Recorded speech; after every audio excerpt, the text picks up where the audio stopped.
Raynaud's phenomenon. Raynaud's phenomenon is an episodic vasospastic disorder or small cutaneous arteries, most frequently involving the fingers and toe. The exact etiology of Raynaud's phenomenon remains unknown. One popular theory is that the vasospasm results from an exaggerated response to sympathetic nerve system stimulation.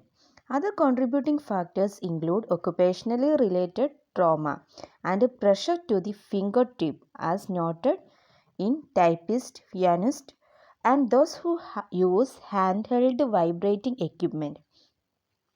Exposure to heavy metals, example lead, may also be a contributing etiological factor.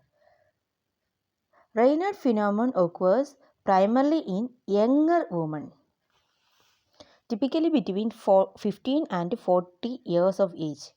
When symptoms occur in association with autoimmune diseases such as rheumatoid arthritis, scleroderma, and systemic lupus erythematosus, it is called secondary Raynaud phenomenon.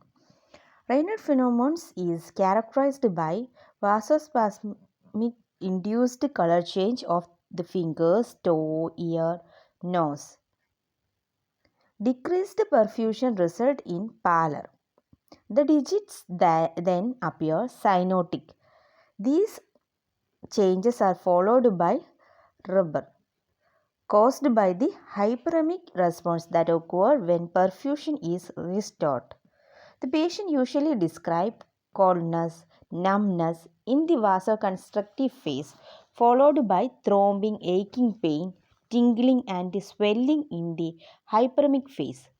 An episode usually lasts only minutes, but in severe cases may persist for several hours. Symptoms usually are precipitated by exposure to cold, emotional upsets, caffeine, and tobacco use. After frequent, prolonged attacks, the skin may become thickened and the nail brittle.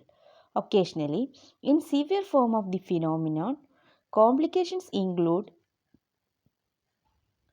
lesions of the fingertip, superficial gangrene ulcers in advanced stages, similar to Verger's disease.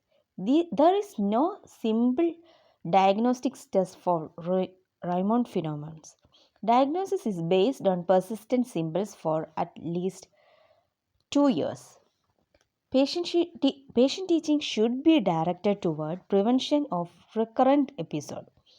Loose, warm clothing should be worn as protection from the cold, including gloves when the refrigerator or freezer is used, when cold objects are being handled.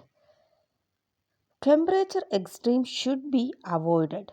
The patient should stop using all tobacco products and avoid caffeine and other drugs with the vasoconstrictive effect. Example, amphetamine, cocaine, pseudoephedrine.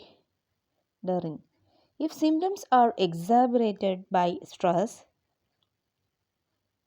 the patient needs to develop coping strategy for anxiety producing stimulation.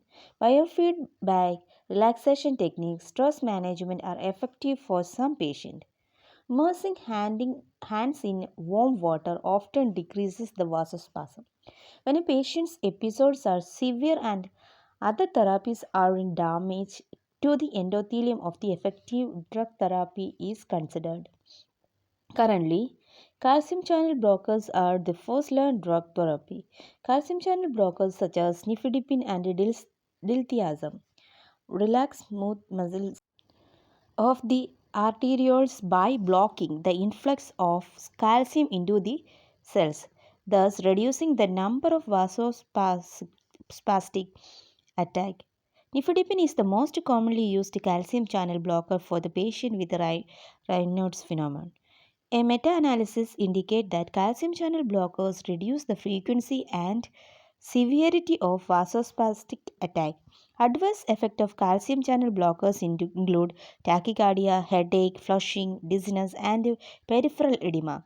Sympathectomy is considered only in advanced cases. Patients with Raynaud phenomenon should also receive routine follow-up to monitor for development of connective tissue or autoimmune diseases. In particular, Raynaud phenomenons may be one of the earliest manifestations of scleroderma.